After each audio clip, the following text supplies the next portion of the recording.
Et c'est terminé. L'Espagne se qualifie pour la deuxième finale de Coupe du Monde de son histoire. La route s'arrête là pour l'équipe de France. Le ciel bleu sur nous peut s'effondrer, mais la terre peut bien s'écrouler. Ce qui est dingue, c'est qu'il y a un an, la France, elle avait trouvé la faiblesse de l'Espagne. Mais pourtant, on l'a pas exploité pour ses demi-finales de Coupe du Monde. Vous vous rappelez qu'on les avait affrontés il y a un an en demi-finale de la Ligue des Nations. Et à un moment, ils nous menaient 5-1. Ils nous mettaient une branlée. L'Espagne contrôlait totalement le match comme hier. Du coup, Didier Deschamps, il n'avait plus de solution. Sa dernière carte, c'était de faire rentrer un joueur qui a tout changé. C'est rien d'autre que Ryan Cherki. Et quand ce joueur est rentré pour la première fois de la soirée, on a vu une Espagne méconnaissable. Où Cherki a marqué un but magnifique. Et il a participé à la création des 2 autres buts. Ce qui nous a ramené à 5-4. Finalement, le match s'est terminé à 5-4. On était à 2 doigts de rattraper à 5-5 avec le joueur lyonnais. Mais le plus important, c'était pas la défaite parce que c'était pour la Ligue des Nations, ça n'a pas trop de valeur. Le plus important, c'est la leçon qu'on aurait dû en tirer de ce match. Parce qu'hier soir, c'était la même chose. Les Espagnols contre les matchs, on n'avait aucune solution. Mbappé trouvait pas d'espace. Olise arrivait pas à trouver Mbappé et Dembélé. On a été enfermés dans ce système espagnol. Et pendant 70 minutes, Cherki est resté sur le banc. Ce même joueur qui avait été la solution un an avant. Et comme par hasard, quand il est rentré hier soir, la France a enfin réussi à cadrer un tir. Peut-être que s'il était rentré plus tôt, le match aurait été complètement différent. On avait ce joueur depuis le début sur le banc qui aurait pu briser ce système espagnol, mais malheureusement on a oublié la leçon de l'année dernière et résultat on s'est fait éliminer 2-0. Alors oui, Digne il fait une grosse erreur, mais je vous jure que moi je lui en veux pas. Notre point faible c'était nos latéraux. Quand avant la compétition je disais que Camavinga il aurait fait du bien latéral gauche, nos latéraux ils s'en sortaient bien parce qu'on est tombé à aucun moment sur des ailiers qui étaient capables de mettre en difficulté nos latéraux.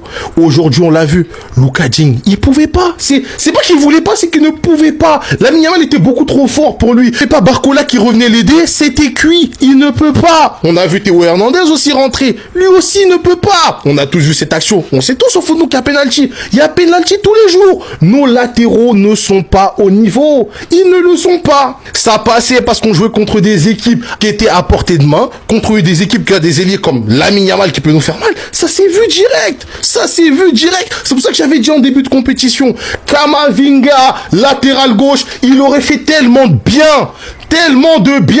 Nos latéraux sont faibles. Et ça s'est vu aujourd'hui. Ça s'est vu. Il y en a qui profitent trop du collectif. Et vu qu'on joue contre des équipes abordables, on a oublié certains de nos problèmes. Et la réalité, encore une fois, nous a rattrapés. Ce soir, Antoine Griezmann est en train de rigoler, de jubiler. Antoine Griezmann est en train de jubiler. La Coupe du Monde 2018 que la France a gagnée, qui a fait que l'histoire de Kylian Mbappé a débuté, d'accord, sur le plan mondial, parce qu'il avait gagné une Coupe du Monde à 18 ans, oh là là, le prodige du football, machin, d'accord, et tout le monde pensait qu'il allait en gagner 2 ou 3, les Ligues des Champions 2 ou 3, les Ballons d'Or 2 ou 3, mais que nenni, d'accord. Cette Coupe du Monde 2018 là, c'était la Coupe du Monde Kanté, Pogba, Griezmann. Kylian Mbappé avait la chance de faire partie de cette équipe là. Maintenant, après le départ à la retraite d'Hugo Lloris, ça aurait dû être Antoine Griezmann qui aurait été nommé capitaine de cette équipe-là. Kylian Mbappé, toujours un lieutenant. Toujours un lieutenant. D'accord? Rodri est capitaine de l'équipe d'Espagne, mais c'est Yamal, le talent, la star. Tu mets Griezmann, ce soir-là, le match-là, avec un peu plus d'humilité, avec une meilleure disposition tactique. Kylian Mbappé à gauche, Dembélé, Ballon d'Or en 9, là où il a gagné le Ballon d'Or, Doué à droite et Olise en 10. Et tu mets un Griezmann derrière, pourquoi pas un Kanté ou un Rabiot, mais pas Tchouaméni qui revient de blessure.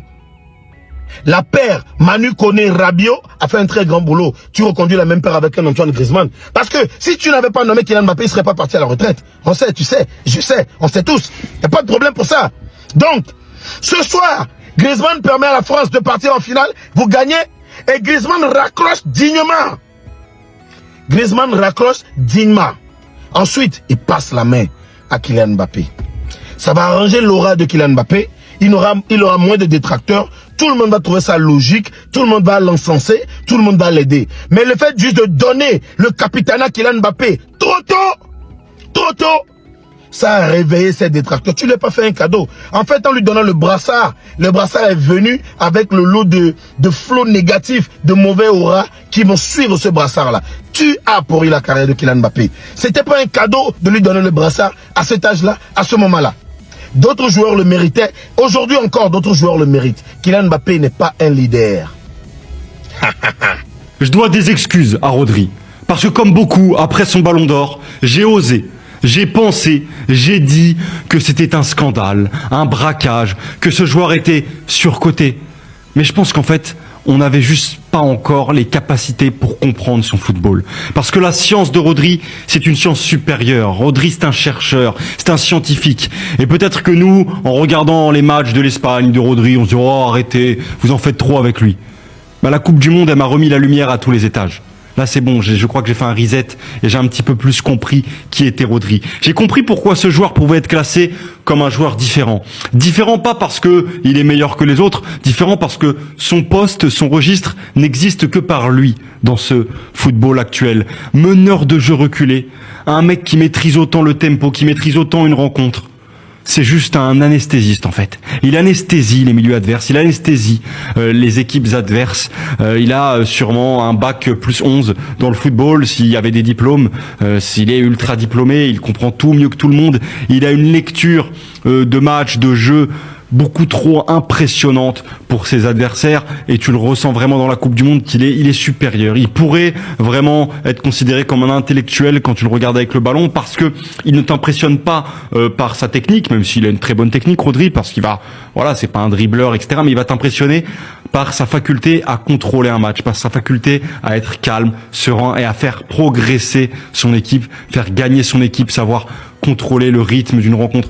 Tous ces éléments-là, ce sont pas les éléments qui sautent aux yeux, mais ce sont des éléments qui, avec l'accumulation, et je pense cette Coupe du Monde, match après match, me sautent aux yeux, me disent que c'est le meilleur joueur espagnol de la compétition, que si l'Espagne remporte la compète, je lui offrirai le titre de meilleur joueur de la compétition. Et là, je serai pas comme quand il a gagné le Ballon d'Or, en criant au scandale, je crierai juste à la réussite, parce que c'est une réussite d'avoir quelqu'un d'aussi intelligent qui pratique notre sport. Aujourd'hui, personne n'a crié FIFA. Personne n'a crié au scandale. Pourtant, il y a eu des actions pareilles dans le jeu où le carton n'est pas sorti. C'était un tag assassin de Michael Olise sur Rodri. Regardez à quel point le tag était assassin. Mais personne est sorti pour condamner ça. Personne est sorti pour crier scandale. Personne est sorti pour crier de partout FIFA. Juste parce que le tag vient de l'équipe d'Mbappé. Ça vient de la France. La FIFA ne favorise pas la France. Quand ce genre de tag là vient de la France, c'est normal. Même une faute pareille de Rabiot si Olmo, pendant ce temps, Rabiot avait déjà un carton jaune. Une faute qui pouvait lui donner un deuxième carton jaune. Voilà pourquoi à la seconde période nette, Didier Deschamps a remplacé Rabiot. Parce qu'il pouvait avoir un carton rouge là. Mais l'arbitre a préféré fermer les yeux. Mais personne n'en parle. Pourquoi? Parce que c'est la France, c'est pas l'Argentine. Mais si c'était l'Argentine, tout le monde allait sortir pour crier scandale. Tout le monde allait sortir pour crier le nom de Papa Infantino. Car son seul rôle, c'est de favoriser uniquement l'Argentine. C'est ça son rôle. Mais quand ce genre d'action-là arrive avec d'autres nations, c'est normal. Mais c'est anormal lorsque c'est l'Argentine. Si on t'a expliqué à faire des fans de Beno Cassimi dit Alas Mandagale et Chameau désert et que tu as compris, c'est que tu n'as rien compris. Ou même, on t'a mal expliqué. Sinon les gars, moi j'en dis pas plus. Hein. De toutes les façons, on se prend pour une prochaine vidéo. À ceux qui ont regardé le match, et pour ceux-là qui n'ont pas regardé le match, je vous laisse juste regarder cette séquence. Vous allez comprendre à quoi ces matchs ressemblent réellement.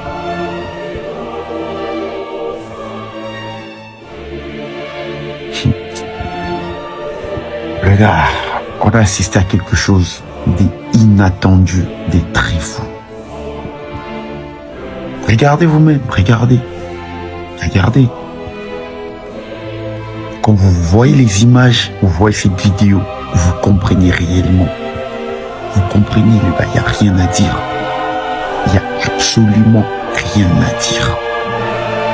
Que voulez-vous qu'on dise? Que voulez-vous qu'on dise?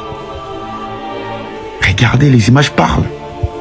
Le gars, l'Espagne s'impose 2-0 contre la France.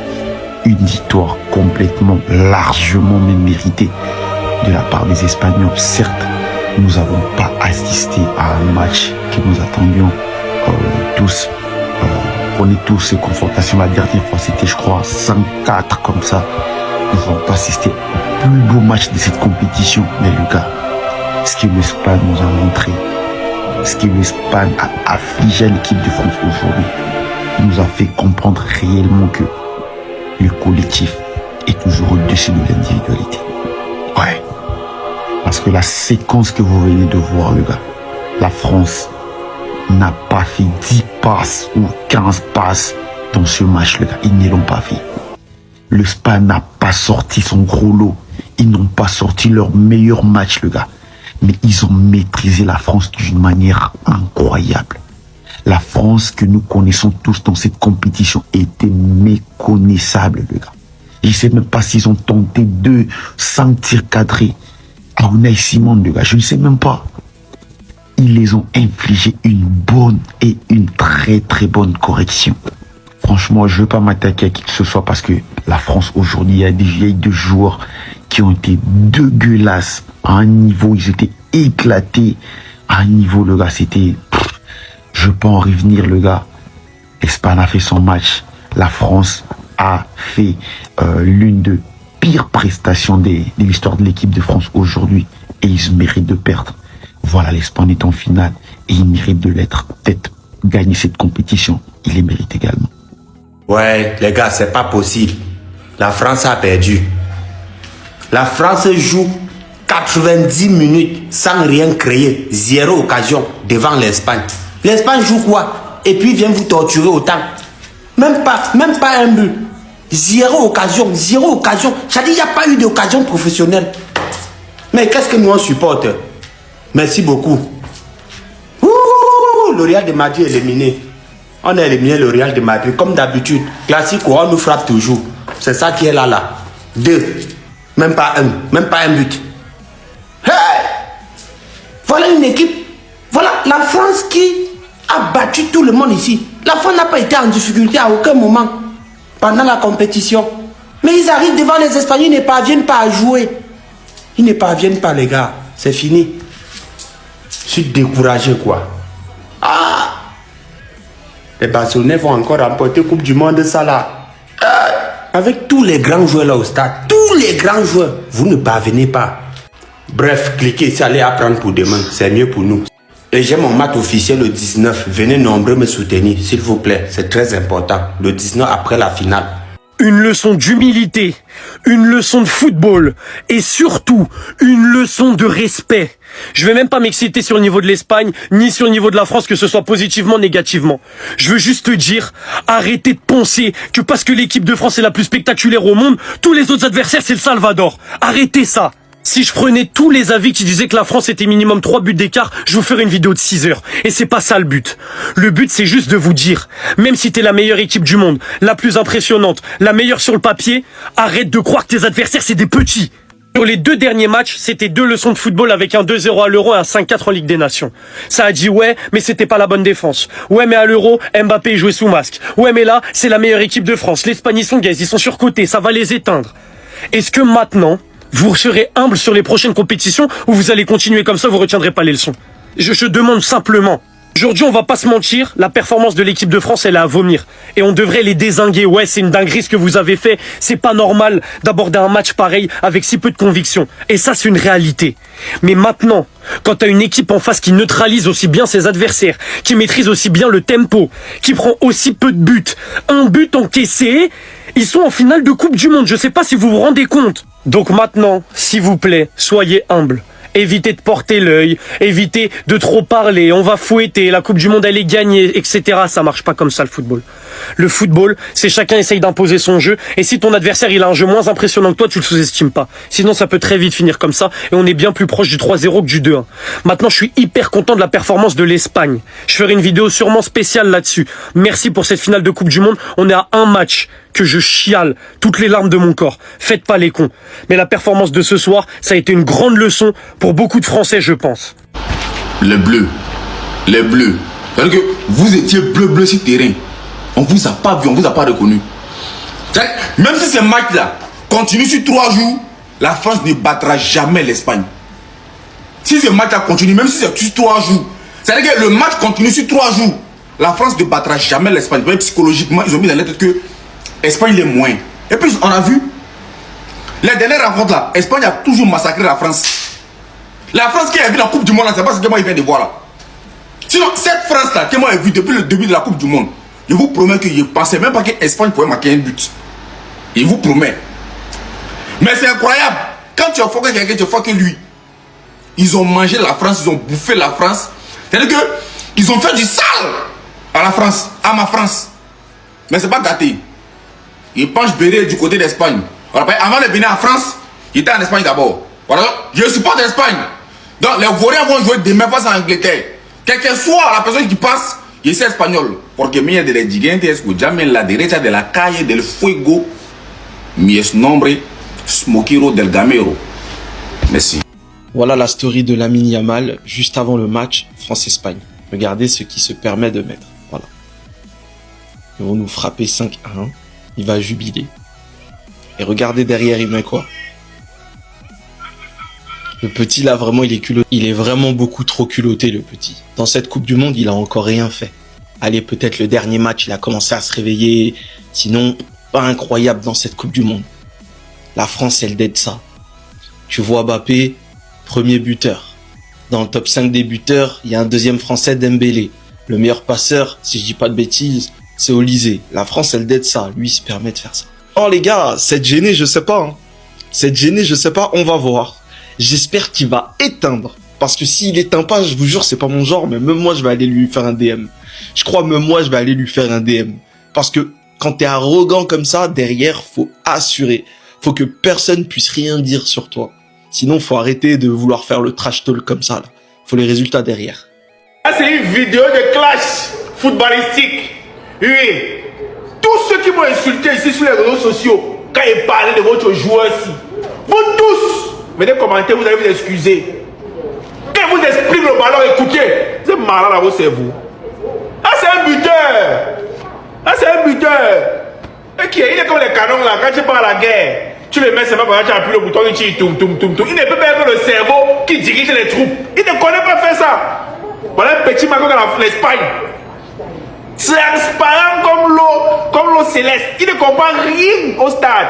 C'est pas le genre de joueur là. C'est pas un joueur que tu peux pas voir toute une équipe, tu mets sur son dos comme ça, il porte pas avec. Ce n'est jamais arrivé. On n'a jamais donné une équipe comme ça à Mbappé. C'est toi le leader de l'équipe, pas avec. Il a gagné une compétition. Rien. C'est un peu le genre. Vous le voyez même comment. Il ne connaît pas gagner le ballon. Vous le voyez même comment. Il fait seulement comment dans votre télé là-bas. Vous le voyez comme si c'est le meilleur joueur du monde. Il connaît. Il peut jouer le ballon de Rodri. Rodri joue au football, petit frère. Il joue le ballon. Ah, mon frère. On est où ici? C'est la magie. Mais là, vous excusez en commentaire. Mbappé ballon d'or, Mbappé ballon nioxé. Ils ont donné bouche à Lamine Yamal. C'est fini. Lui ne peut plus respecter Kylian Mbappé. Il ne peut plus respecter l'équipe de France. Il ne peut plus respecter les Français. C'est fini. Ouais, il a dit, il a fait. Il a dit, la France doit nous craindre. Et ils n'ont pas gagné. Il a dit, c'est nous seulement on peut sortir la France de cette compétition. Et puis, voilà, il a raison. Hein, il y a une partie de cette défaite qui me fait mal là. C'est ça là. Hein.